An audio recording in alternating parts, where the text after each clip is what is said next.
Okay, Kritika, you can take over.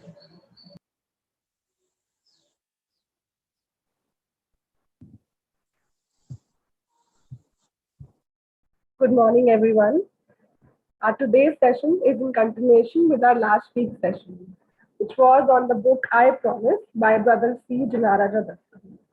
Today we'll be reading or absorbing the second chapter of the book, which is Brave Words. And our speaker for the day is Brother Shikhar, as you all know. So without making any delay, let us do 1 minute meditation.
Come back, everyone. How does it feel? Relaxing and fresh? So let's do our universal prayer and feel more into the session. Oh, hidden light, vibrant in every atom. Oh, hidden light, shining in every creature. Oh, hidden love, embracing all in oneness. May each who feels himself as one with thee know he is therefore one with every other.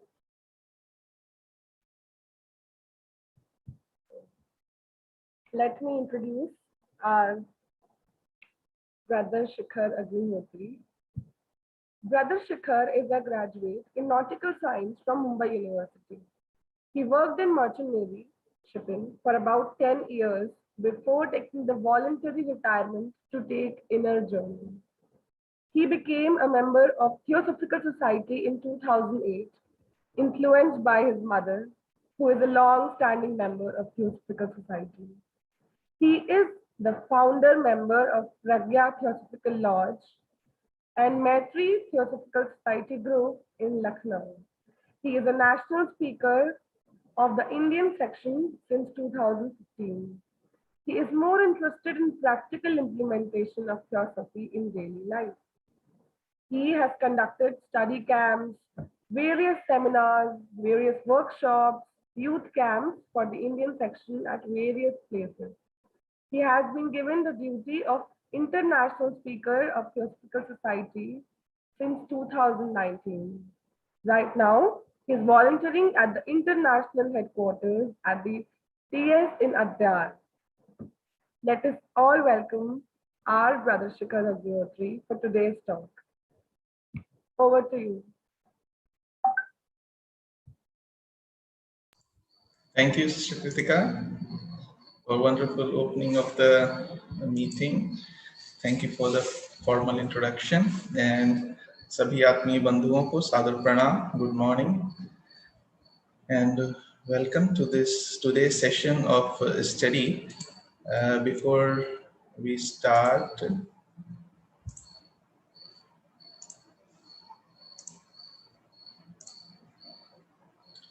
so Just a few words that I am very thankful actually to this group that has been now up and running and may most likely self-sustainable. And because due to that only, I got this opportunity to read again this little book called I Promise by C. Jinraj Dasa, and especially Brave Words, because many times, as we discussed earlier, we read books, but when we read them or study them later, we get something more out of it, because in this time we have changed, our consciousness has changed. So maybe we changed for in the wrong direction, so we don't get anything, maybe in the different direction, so maybe we get something more. And so reading these brave words was really an eye-opener, that how casually we use words in our daily life. Maybe it is for joking or for saying words for the saying sake without any meaning. And what we say, aam bol chal ki bhasha. And so many words are there that we use unconsciously, which have much effect, and also which are not expected of the person who is walking on this path. So that is why C. Jinraj Dasa has taken this part as brave words, which we are going to study. What we are going to study today, what is bravery? Because we are talking about brave words. So what is actually bravery? Because just like the words love or God, different people may have different understanding of the word brave.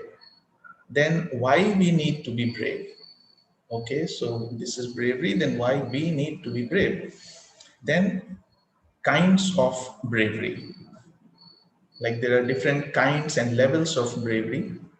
And then finally, what are brave words? And brave words will be the kind words, beautiful words, true words, about which we will study in detail soon. So with this thing, I would start the chapter 2 of the book, I Promise, which is brave words. So Brother Jinraj Dasa is saying that yesterday, because I think he gave the lecture in continuation of one after the other 4 days. So he was saying that yesterday's talk was about bright looks, which was presented by Sister Kritika with her bright looks and cheerful presentation, which all inspired us. So just like I got inspired from this text, I hope and pray that all of us may be inspired from this chapter also. So now there is the second qualification, which is brave words. Now he's talking about the qualification for what? Because remember, he's talking to the young disciples, or who are going to be the disciples, would be disciples. And disciple means the person who is ready to learn, who is ready to imbibe some virtues or some qualities. So from quality, it is qualification. So qualification for what? Just to become a disciple of the master. Who is the master? When we do later studies, we will come to know about the masters, and whether in the body or which are not visible, or there is a master within each and every one of us. Because in theosophy we study about a group of adepts, enlightened beings who are guiding this evolution, but ultimately it is their essence is also the same in essence with us. They are outside, but ultimately what we are promising at the end in this chapter also is actually to our own higher self, who is our master. So now let us go what Brother C. Jinraj Dasa is saying, what is meant by bravery. And he is giving an example that sometimes you see a child or any person, maybe when we grown up, uh, we feel like shy or not to cry by the cultural pressure. But when a child falls, sometimes who tumble on the ground, he begins to cry. So it is very natural for a person to cry, but sometimes now and then we see some child falls gets hurt but does not cry. And we try to motivate him and say that the child is brave.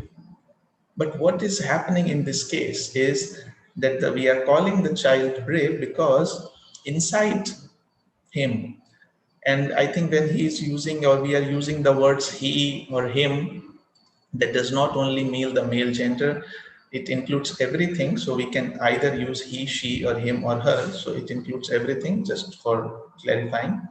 So that braveness is because he has an attitude that he is stronger than the body, which has got hurt, which is paining. And that is one of the characteristics of bravery.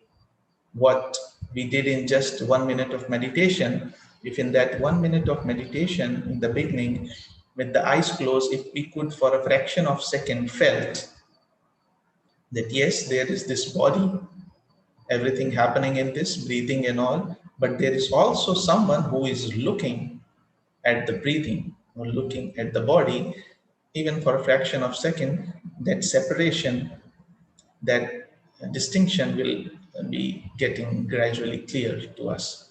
So that's what he's talking about, that the characteristic to separate yourself from the physical body which hurts you, and to feel inside that I am stronger than my body. And then we can say that bravery is the spirit of one who knows, number one, who knows how to suffer. Brother Chinraj Dasa has written, we can also say is who knows how to face suffering. Because suffering, or rather we can say that pain is inevitable, but suffering is a choice. So how to face the pain? Because pain is inevitable in our lives. From our past karma or from anything, it will come in one way or another.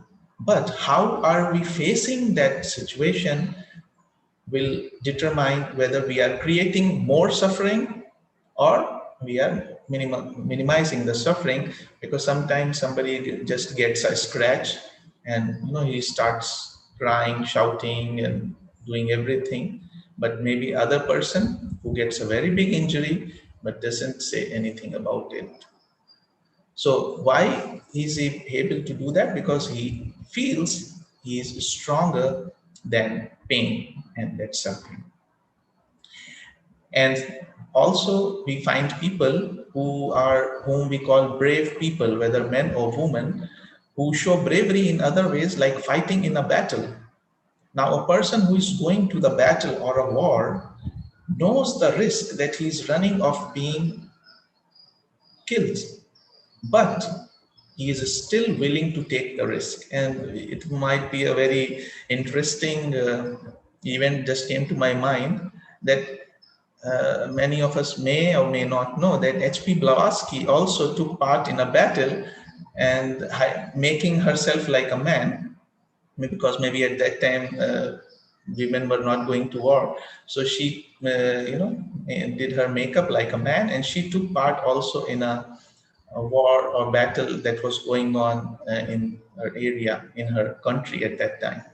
So what inspires these people to do that even when they know that their life is in danger? It means there is a higher emotion guiding it. And what is that higher? That higher thing is that more precious to that soldier than his own life is the safety of others and the honor of country. So it means if we attach our mind, our emotions to something higher, then all our lower aspects are completely covered or subsided by that. So basically we can say that willingness to sacrifice anything, even oneself, for a greater cause without a trace or even shade of fear is bravery. Willingness to sacrifice anything, that's later on Brother C. Rajdasa is saying. But sometimes there is a mistaken notion of bravery, of physical bravery, is that a person becomes a bully. Maybe the person is very strong in bodily, and it can happen to at any levels. We see such examples, whether maybe at a school or at a social level or a higher level, maybe a country, powerful country bullying the other smaller country. So, or some kind of group of people who are maybe strong in some sense, bullying the others in the area. But that is not bravery. That is very clearly mentioned that this is not bravery. The really brave person or a group has nothing of a bully in him, but instead he will be ready to help and save others. And another characteristic of bravery, which we just discussed, is risking life for a sensible object. This is very important. While reading, I found that, yes, why he had used a word sensible object, because risking life for something which is not so valuable or important is, of course, is another kind of indiscrimination, because discrimination is very important on this path. And even for our normal day-to-day life, yes, we are sacrificing something, but what is it? Maybe, of course, if somebody is caught in the fire in a house, or an animal or your pet dog or something, and there is some that valuable life is there, of course you go and try to rescue it, even risking your own life. But maybe, I don't know, different people may have a different definition of sensible object. So I'm not giving any definition. It is up to each one of us that what is really sensible object or person for whom to risk the life. So such people identify themselves with their higher nature. And that's where they do not allow the lower nature to dominate or make them cowards.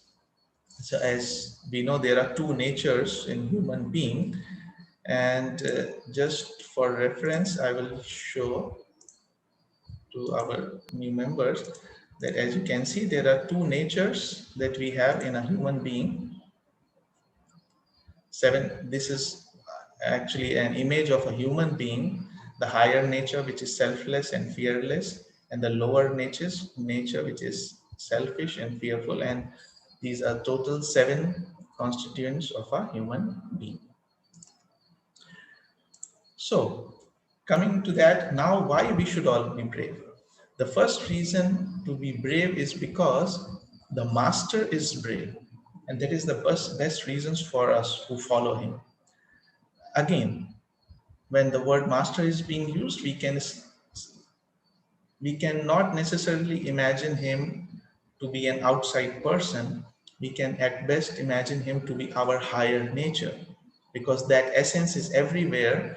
I would like to bring in one story, whether true or not, conversation between Lord Rama and Hanumana. When Lord Ram asked Hanuman, how do you look up to me? I mean, between our relationship. So Hanuman replied in a very profound manner in 3 steps. He said, when I consider myself a body, I am your servant and you are my master. When I consider myself as soul, then you are the fire, I am your spark. And when I consider myself in truth, in essence, there is no difference between you and me. So similarly, the higher nature is same in everyone. So the master is everywhere, basically within us, without us. So why we have to be brave? Because that is our real nature. And why the master is all brave in this sense, what he is using, because he has all the strength. When you have reached that state of wisdom and knowledge, that you are omniscience, then because knowledge is power, not just knowledge, I mean the wisdom, knowledge turned into wisdom is power. So his mind and feelings are one with those of the universal spirit. We can name it as God. And God, we say, is omnipotent. Sarv Shaktiman. So all that strength is in the master, which implies in our higher nature. Just like Master Jesus of Christianity, when people speak about him as Rock of Ages, the thought that Rock of Ages means he is so stable as rock in a stormy sea that people who are struggling approaches him for solace, peace, and they get it. But this also the Christ nature is within all of us. When we really turn within and come in touch with our Krishna, Christ, or Buddhi consciousness, same, the whole new world opens up in front of us. And more than that, Master is brave because he carries on his shoulders all the sins of humanity. This is a very poetical way of saying it. And he has given the examples of coolies, that when we see coolies at the station or somewhere who are carrying so much burden, actually I used to think also that a suitcase or something that is so heavy for me, even when I'm grown up, and the person is carrying it 1, 2, and 3 on his head and walking, climbing stairs. It was amazing. But that strength comes, what he's saying, because he is shouldering a responsibility. And when we shoulder some responsibility, that taking up the responsibility gives the energy to do the work. And that source of energy or strength is wisdom.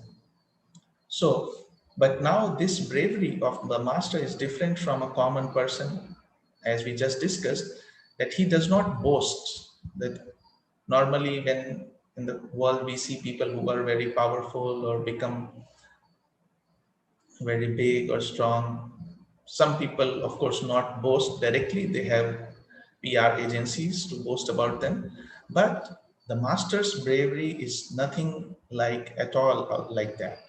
And how is he different is that when they come into world, whether Lord Buddha or Maitreya or Krishna or Christ, they do not mind what people say. People mocked them, ridiculed them, but the master's strength comes out is that he does not mind in the least what people say. And that is very secret. That is the secret of all these people, if you see around, that if we, why do they don't, this, you see, the science of it.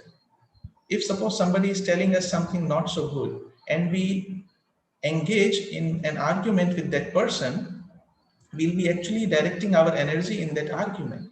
But instead of that, if we don't enter into an argument or have some conversation, the energy that is saved, the same energy we can use for continuing our work.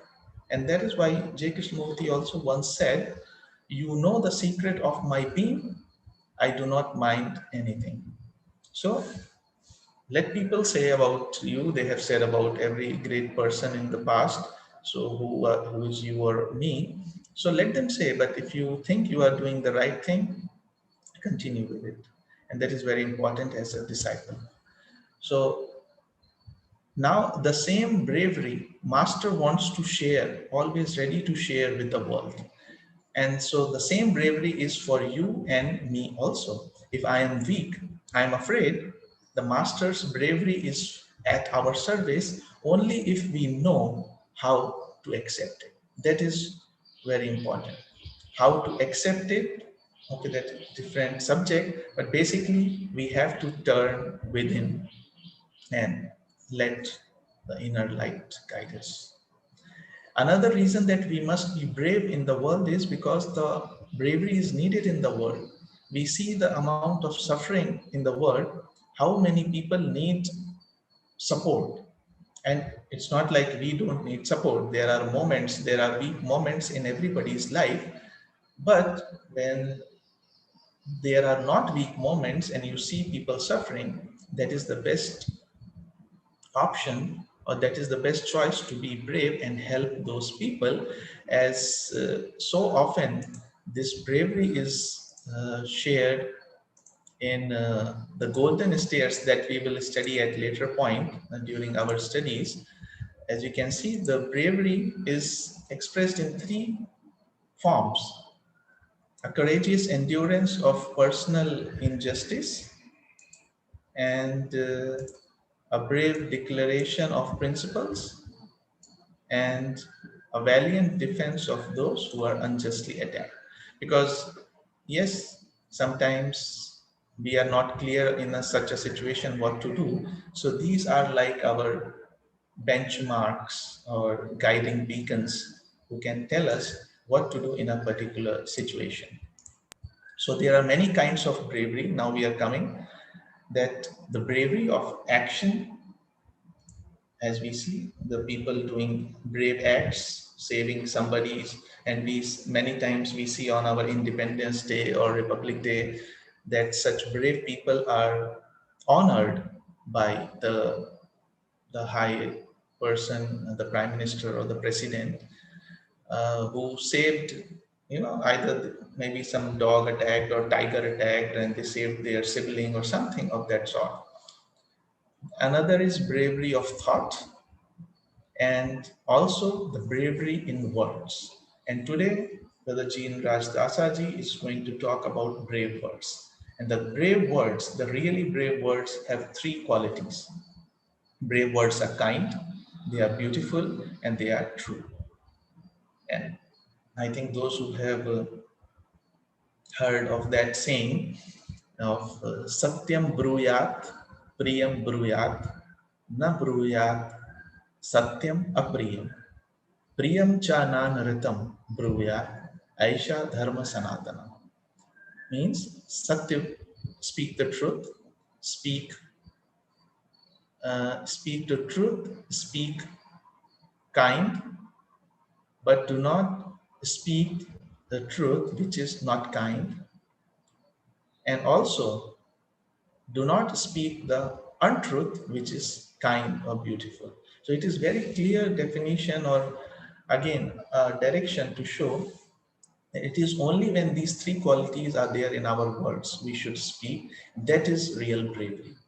And as we know, as the masters, pupils of the master, we desire to be brave as the master. So we must remember all these three qualities.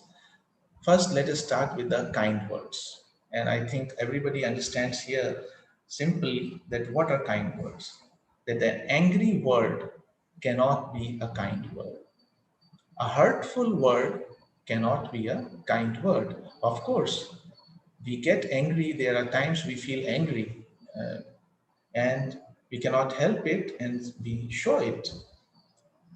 But even though when we are angry, Brother Jinraj Dasa is saying, it is not necessary that we go on speaking at that time. Being angry is already one step that we have gone in a wrong direction. But if we add our speech also to that, that will make it doubly wrong. So if there is little irritation or anger, try not to express it in a word. And maybe silence is better at that time. And when your mind is cool and calm, you think over it again and then you speak. And uh, I think everybody must have experienced this, that if you do this, a lot of unnecessary frictions in life can be avoided. So kind words are those which have nothing of anger and also which are not hurtful. And here he brings a subject which is very, very important, that sometimes thoughtlessly, unconsciously, we hurt other people. Now we will ask how, because sometimes we are making, suppose we find something not so good in a person, and then we go and tell it to the third person, which is basically gossip, which is mentioned in At the Feet of the Master, how great a sin it is. So if we, what to do in such a situation is if we know something about someone that is not good, or maybe it's a dark thing, it is better not to spread it. We keep it to ourselves. Why? Because first of all, when we are walking on this path, it is our purpose to find the best in the people, the strongest in the people. And we must deliberately pick out good things in people and admire them and tell others about their good things. And why? Because you will find, due to the power of thought, the power of attention, whatever we put our concentration on, we begin to have that thing. And HPP has written that in her writings, that when we talk about of negativity of something, we don't see this happening, but since she was clairvoyant, she could see that a part of that negativity from that person enters in our aura, in our body, in circular body. So this is how we can see how important this thing is, not to talk about bad things about other person, only concentrate on the good things. But there are some exceptions which he has not talked, but just for everybody's information, we can see it at the feet of the master, that if we see something happening wrong, a child is being beaten or a animal is being some violence is happening, or if you see somebody breaking the law of the country, you must report it or object it, but without any emotional hatred towards that person. Do it because that is our duty to do. And when we do start being like this, we try to always concentrate on the good in others. We will see that a lot of our weaknesses have disappeared. And that is the best thing about this science, the secret science, that whatever we concentrate upon, we begin to have it within us. So if it is the God that we are admiring in him or her, that Godness or the God nature, the beautiful nature in us begins to awake. And God who is in you is brave, and he calls then to his bravery in the other man. So then also we must take care in speaking not to use disrespectful words, which means not making fun of a person. Very nor, and I think it has been accepted in the society, like two people coming together making fun of the other, although they call it jokingly. But it is better not to do it, because it is our duty as the pupils of Master always to see the good in everyone and not to ridicule anybody's weakness. We must not tell funny stories or laugh at people. So, again, this does not mean that we should not have fun or smile or laugh, because even the Master is not always Solomon. He always also is a full of sense of humor. And actually, there was an article earlier written that Mahatmas actually laugh, but they do not laugh at someone. They laugh at the comicality of a situation. But although when he is laughing or smiling at somebody, his smile gives a strength or a blessing to the person to make that person stronger. And so we should not also ridicule other people's beliefs, their customs, and above all, their religious opinions. Just because we have been studying theosophy, we know some of the deeper aspects of the things, does not mean that those who don't know, we go and start arguing with them or telling them this is wrong. No, maybe they are at that stage at which they need it. So we should not make them confused by introducing something for which they are not ready. We should, then if they come to us for advice, we can always tell them. And instead of attacking their beliefs, we can have compassion towards them. And but always in our thoughts we should be praying that they should get enlightened. And that is why it is very important to study and explain the allegories of the religion instead of criticizing the ritual or customs. Now, how would we do that? I mean, he's saying that you should look for the best everywhere, because when you find the best, you find the master, which is your higher self. And later on, he is saying you will have to do much traveling, you have to carry the message of the theosophy and the Lord.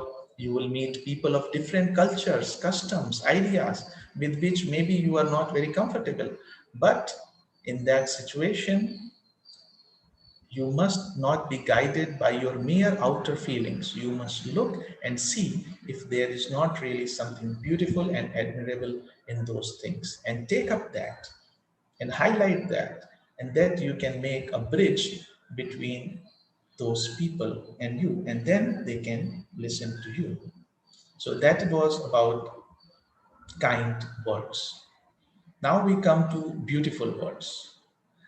Beautiful words may not necessarily mean always very literary or complex usage of words, but what he's trying to say is that, and he has given a comparison of English language as compared to others, or the English culture, because he says that Indian languages have not so much ugliness in them as English, especially what is called colloquial English, which is day-to-day bolchal ki bhasha, which we use every day. A beautiful word, he says, is the word which is not ugly. And what is ugliness? He said that I can define it by saying it is what is not in the master again. But how does ugliness express itself in words? By dealing with things that are not in the master. For instance, the master has in him no hatred or anger of any kind. So let us not use those words which express in any way, directly or indirectly, which has even a shade of anger, hatred, or cruelty. Mark in your dictionary, verbal dictionary, as not for use those words which express things which are not in the master. So obviously, other than this, a not beautiful word would be the usage of low or coarse words. We all realize actually that when we are speaking the language, some words we use very refined, or some words we use very coarse. When you are giving a talk or a lecture in a college or scientific or arts, maybe we are very careful about our usage of words. But when we are using talking, but when we are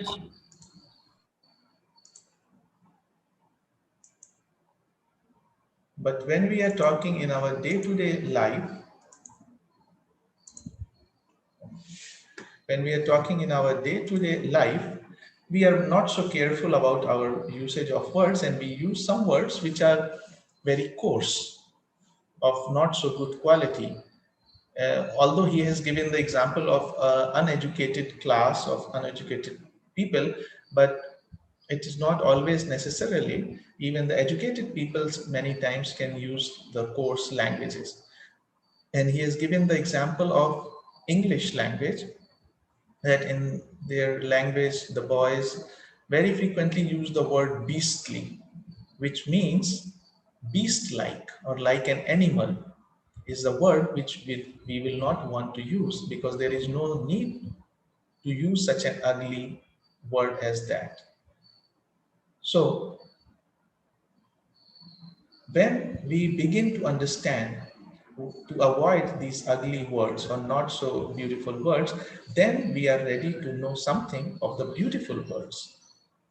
And it is slowly when we grow up that we are able to find most beautiful words to use. And how to do that? He is recommending that, in our literature, there are many sayings of the master. Write them down in a book, note the way he uses these words, and you will slowly enter into his thought, because while writing, the thought of the writer is in that writing. So if you go deeper and deeper while reading, you can always connect to the thought of the original writer. So you will find, if you take the words of Lord Christ in Bible or Bhagavad Gita or Mahatma letters, there are many beautiful words and phrases. And when we study the teachings of Buddha, Krishna, or Prophet Muhammad, there are so many nice words that they have used, which we, if by practice we can include them in our language, they would really become beautiful. And one of the very great qualities of our master is his sense of beauty. And if we want to use the beautiful words, we will realize that the master is ready to give more of his influence. Just like in brave words, kind words, he is ready to give more of his sense of beauty to us only if we are ready to receive.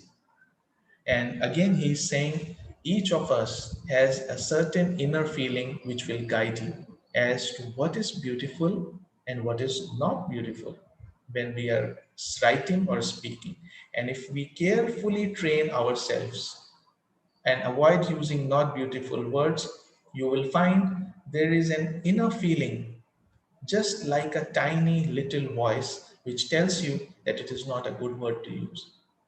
If you will not listen to it, it will not speak again. But if we train ourselves to listen to it more and more, that influence will become more and will become our habit to use beautiful words. And now we come to the third part, that is true words. And it goes without saying, he says that if we are in this path, and in this part of evolution, we will not deliberately say anything which is not true of, but still I consider myself guilty of saying untrue words many times. Now I realize that maybe maybe you are in not wanting to hurt someone, but or you don't want to meet someone, but you give an excuse that you are busy in something, although maybe you are not so busy that you are not able to take time, but still that is not the complete feeling. So even that is untruth. But unfortunately, what he's saying is, for the world there are many ways, false ways of speaking which people accept. And also, especially in English, there is a great deal of false speech. What he's meaning is exaggeration or undermining. Like if we see a lake and we call it a lake, it is true. But if we see a lake and we call it an ocean, or like when it is too hot, people say, oh, it is killing me. Or he has given the example of frightfully nice or awfully jolly. Now, these words don't go together actually. They are exaggeration, and because awful means a fear, jolly means happy. So this kind of false speech is also going on, and it is accepted. But once we are on this path, we should be very careful and very accurate in the usage of our words. Similarly, he has given the example of love, the word love. Somebody says, I love cake. Now, he's saying that you cannot love cake. You can love the master, you can love your higher self, your family, your people, but if you are saying you love cake, it only means that the physical elemental rather likes the taste of the cake in the mouth. It's not love, maybe a liking that you want to say. And so that is why he's saying we must learn to speak better English than the English speak, because that can be of privilege. Because now here we know the effect of occultism, the invisible effect of our speaking, so that will make our English better. And why we need to speak the truth? Because it is our duty to make people trust us.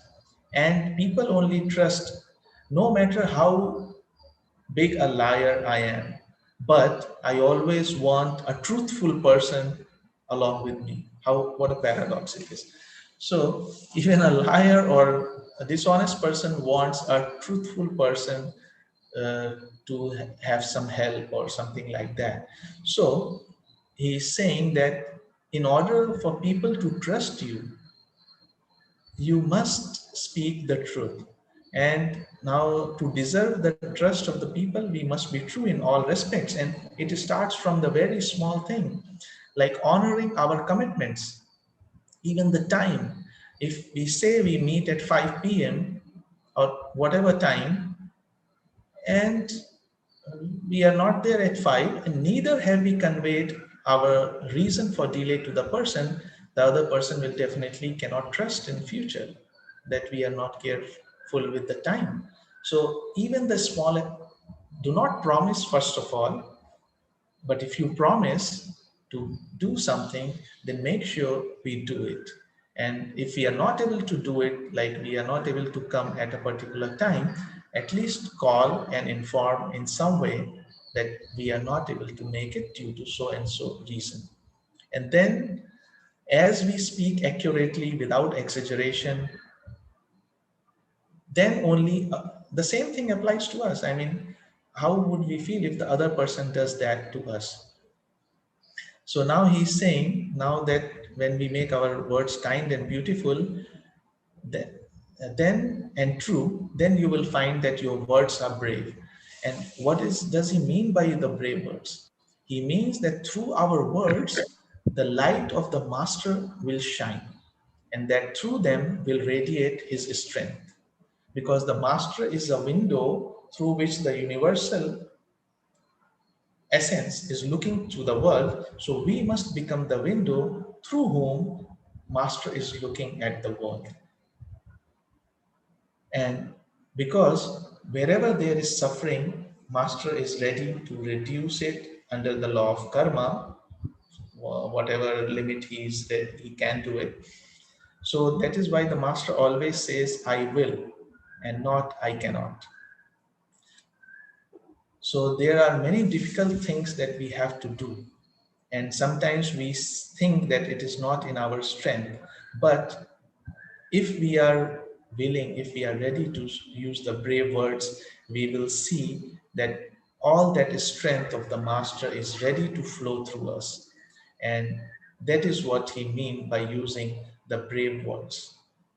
And when something is too difficult for us, ask for the help, and the help will be given to those. In that sense, I would say sometimes if you have watched Harry Potter movies, I would, I think some of these movies have very occult statements made in them. Like just the thought that came to my mind was a statement used was, help at Hogwarts will always be given to those who deserve it. The same applies everywhere. If you have doing the right thing, do not worry about the resources. The help will be given. Okay, we don't have much time to go into that detail. And also why we should use brave words, because we don't know when the master is using us to help someone. Maybe our neighbor or somebody who is in help, and we may become the agent of the master to help them even unconsciously, whether we are in school or playing. If we are always doing that, master may use us as his agent to give the help to another person who needs it. He will use our mind, our astral body, our physical body, and that would be actually an honor for us to be used like that. So, for the sake of the world, we must speak brave words which are kind, beautiful, and true. And above all things, through which there is a radiating that power of the God who has willed to carry to successful end his plan, which is evolution. And with these words, I am coming to the end.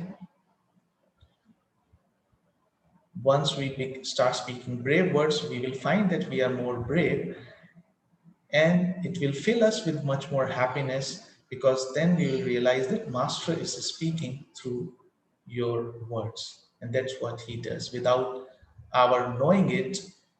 Even while giving talks or lectures, we never know. Sometimes we are in so deep connection that maybe the words coming out of the mouth may not be the pre-planned words, they come spontaneously. So in the end, I would like to invite everyone to take this oath. You can all unmute yourself, and this is the oath that he has given at the end of the chapter. And those who wish, it is nothing to be imposed upon, but those who wish, kindly join thinking of the Master, let us make then this promise to ourselves each day that Holy Master, Father and friend, Father and friend, I promise to speak brave words promise to speak brave words to everyone in thy name. to everyone in thy name. Thank you, everyone. And with this, I end this talk, and over to you, Kritika ji. Thank you so much, Brother Shikhar. It is always a treat to have something from you or to get to know something from you, because I don't know what is there in you, but you have got this talent to frame things in such a way that it is, like the rays of sun, we absorb them. Similarly, the things you tell us, I don't know, you tell us in completely different way. And it is always a treat to hear you, to watch you. I remember the first time I saw you in Bhavali. You always are a great inspiration. Thank you so much. Thank you. Talking about brave words, Masaru Emoto, uh, a doctor from Japan, says, words are the vibrations of nature. Therefore, beautiful words create beautiful nature, and ugly words create ugly nature. This is the root of the universe. So, rightly said Brother Shikhar. He told us about bravery, and one line you quoted, I really liked it, that pain is inevitable, but suffering is a choice. So, why do you always, like, bravery is good, but bravery is for them who can do it, who themselves they have the spirit to do something for the country, for the people, for friends. But bravery should be handled in a way that it doesn't harm anyone. So bravery is risking life for a sensible object, as told by Brother C. Junara Jadappa. And reason we all should be brave is because the master is brave. Then we get to know about kinds of bravery, bravery of action, bravery of thought, and bravery of words. Not only physical bravery is a bravery we all should show, but bravery should be in our daily thoughts, in our daily words. It is rightly said that we all feel angry, maybe daily, regularly, because anger is something which cannot be resisted, but it can be moderated, it can be controlled like a switch. And the control is through our selves. Like, instead of using harsh words or cruel words, we should just remain silent. I know that I am having a short temperedness, or maybe I am angry at the time. So I should just remain calm and just remain shut, because you never know what the person sitting in front of us is facing right now. Maybe our one word can spoil his mood, can spoil his day, or rather, he is already facing a lot of problems. So, our words can do a major damage for that person or for that particular being who might be really close to us.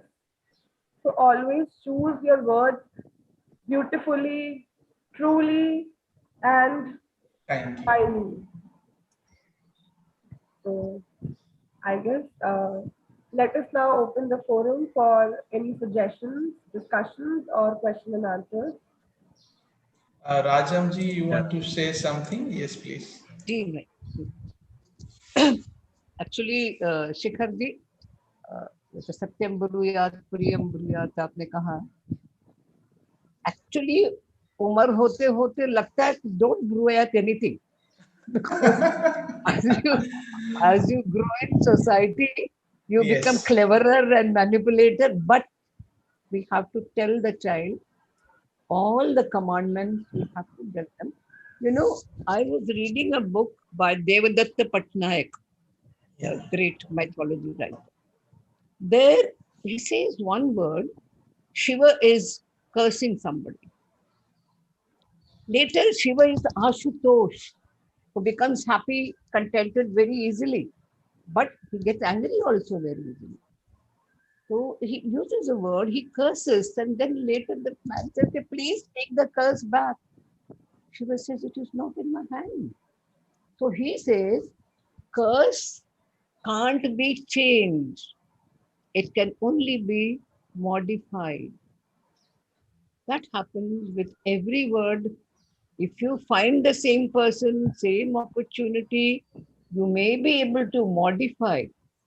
But what has happened, the तीर चल गया है जहां Yes. लगेगा वहां लगेगा. Okay. Thanks, Bhai Shikhar. It was wonderful. Thank you, Rajanji, so much for your words. Thank you.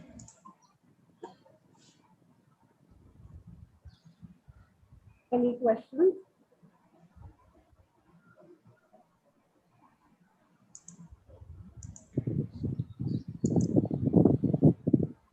Taranji saying something? Uh, Hello. Yes. I just wondered that is there anything about motivational words and sympathetic words? Now, I find this a very different category because whatever words and whatever types of things we talked about, I find this to very exclusive and very important. If anything is on that also, please share thoughts. Yeah.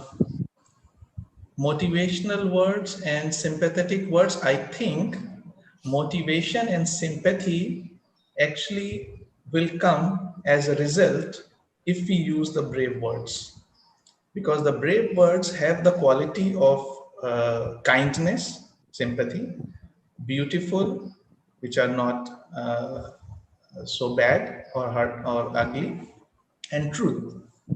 So how do we motivate a person, or how do we sympathize with a person? Blindly sympathizing or motivating somebody by building a castle in the air is not correct.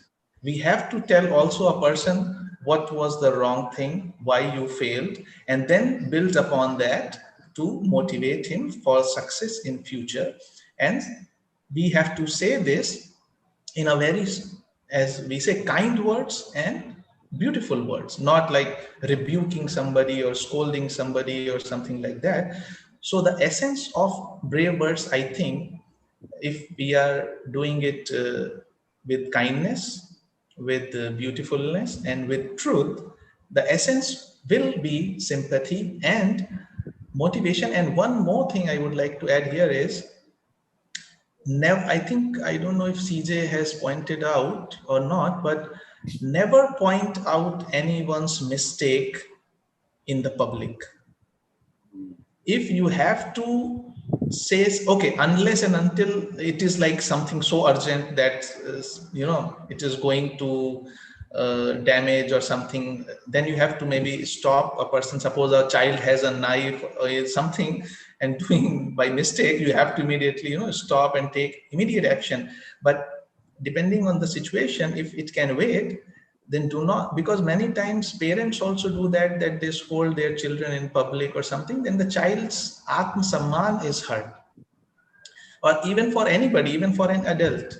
So if we have to tell somebody their shortcomings or the weakness or some problem, we take in the corner, we talk to that person one on one in a good words, not and the intention should be to help, not to show your superiority, that you see, I am superior to you, you have made a mistake. And no, because that's, if we can say, okay, we are using good words, but that intention is invisible and it will communicate it to that person. So we should have a feeling like we are telling our brother or sister or family member to improve, and that will motivate them. Just like he said, no, that the master's smile is enough to motivate a person. Like when maybe Virat Kohli sees Anushka in the stands, so he gets motivated. That too without words. Without words, yeah. Thank you. I think. Sunilna ji.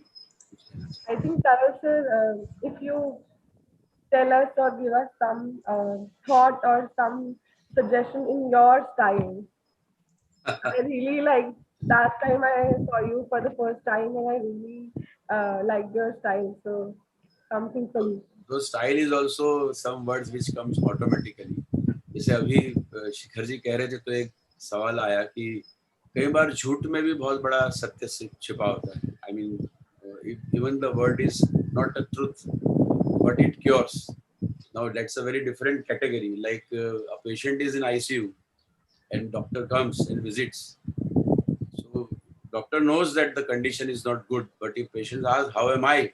"Ah, you are wonderful," or "You kuch nahi hua, you are," whatever the words the doctor is saying, but they are not true words morally or even. But he is practicing, I think, a part of his doctrine or a part of his job to say those words which are not truth, but it is helping to cure the person. So those words are medicinal word according to me.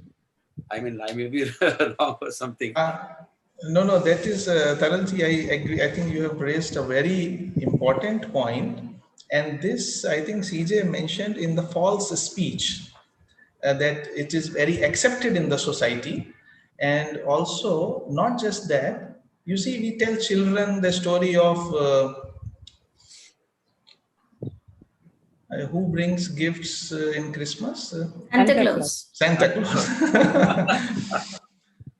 We tell children the story of Santa Claus, but Santa Claus is not real.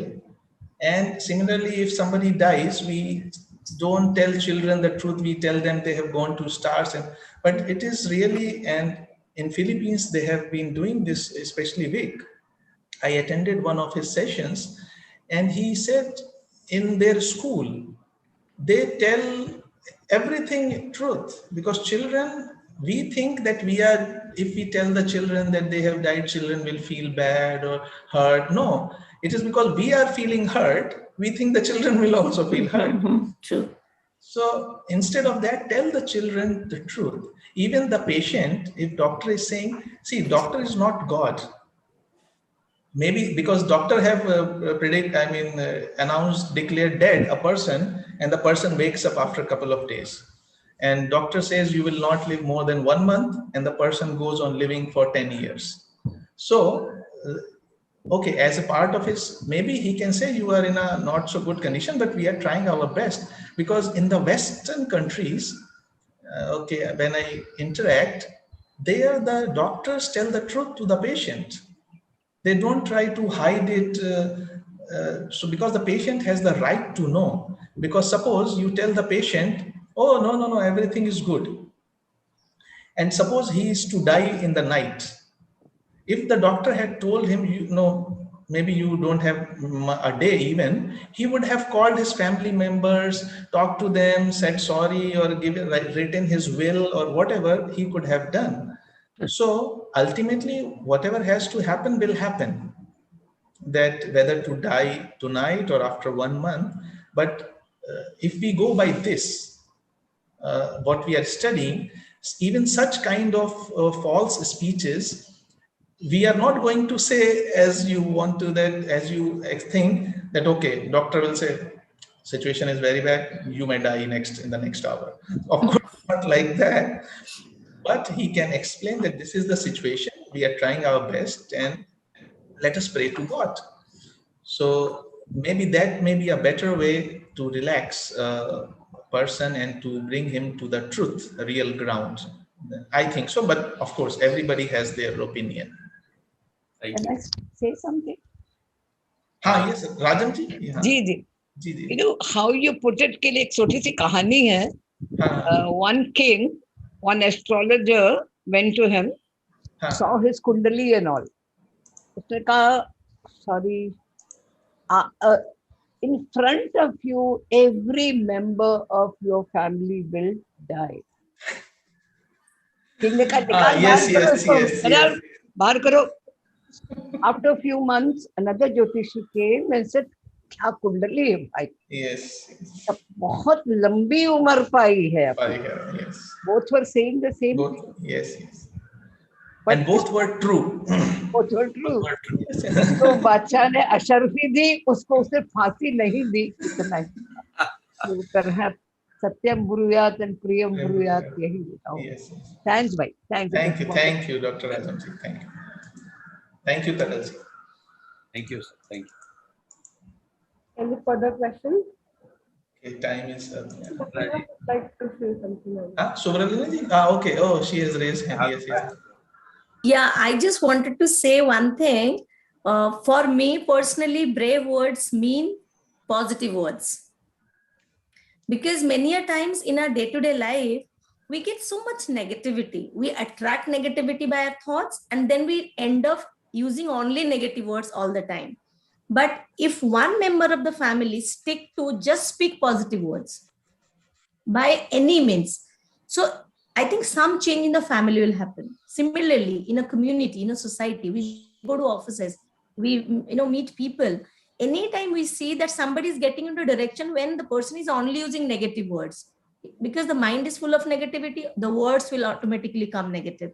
So let us stick to it, to talk only positive words without obviously not exaggerating or changing the meaning. But hook onto words, every word has to be positive. For every problem, there is a solution. For every negative word, definitely there is a positive word. And that will lead us to a beautiful life. That's what I understand. Very well said. Okay. Thank you, Sister Suhina. I guess the time is. I guess if okay, Taral sir, you want to say something? मैं ये कहना चाह रहा था कि जब मुझे कृतिका ने बोला कि कुछ कहो तो उस वक्त तो कुछ आया नहीं, लेकिन अभी पॉजिटिव वाले शब्दों से मुझे 2 गानों की लाइंस सूझ रही है कि कई बार हमारी इच्छा होती है झूठ सुनने की, और इसीलिए शायद एक गाना लिखा गया है कि पल भर के लिए कोई हमें प्यार कर ले, झूठा ही सही. और वहीं पर सच के लिए भी कहा गया है कि सजन रे झूठ मत बोलो, खुदा के पास जाना है, ना हाथी है ना घोड़ा है, वहां पैदल ही जाना. Okay. Suddenly with this thought, sorry to take one more minute. जो आपने कहा ना सर, झूठा ही सही प्यार कर ले. I think brother, no. I think who took it last time? I think Kritika, no, cheerful. That looking cheerful is not pretending. Yes. That we are deciding to. So अगर आप किसी को पसंद नहीं करते हैं, लेकिन फिर भी आप उसको प्रेम कम से कम ओवरकम करके दिखा रहे हैं, it is not pretension. You are trying to overcome your hate to love. So that's what. Thank you. मैं कुछ कहना चाहती हूँ. हाँ, मैं कुछ कहना चाहती हूँ कि भागवत में एक स्टेटमेंट आया है, आशा दुख की जननी है, निराशा सुख मात्र है. आशा दुख की जननी है, निराशा सुख मात्र है. इसको अगर हम एनालाइज करेंगे तो शायद इस प्रश्न का और हम लोग गहराई में जाएंगे अगर हम इस पर विचार करें. क्योंकि ठीक है, हमने कहा आधी इस चीज को आगे चिंतन मनन में ले लें. हाँ, मेरे ख्याल से यहाँ आशा का मतलब होप से नहीं, बल्कि आशा एक्सपेक्टेशन. एक्सपेक्टेशन जितनी हम करते हैं उतना ही दुख को इनवाइट करते हैं, और जब एक्सपेक्टेशन खत्म हो जाती है, आशा खत्म हो जाती है, then we become निरीह, शिव, we become शिव, निरीह. Thank you. Taral sir is raising hand. Sir, you want to say something? No. Oh, it's. Achha, what does all? I'm sorry, I have not lowered it. I guess we'll do 1 minute meditation for absorbing whatever we have learned today.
Come back, everyone.